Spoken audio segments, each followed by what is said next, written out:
savatga tushgan baliqlar yaxshi tushibdi. Bugun anchadan beri bunday ko'p tushgan yo'q edi. Savatga kamroq tushardi.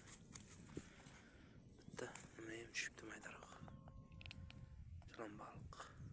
Simli golova deydi, mana deydi. Yaxshi. Ularni mayda-maydasini ichida qoldiramiz-da.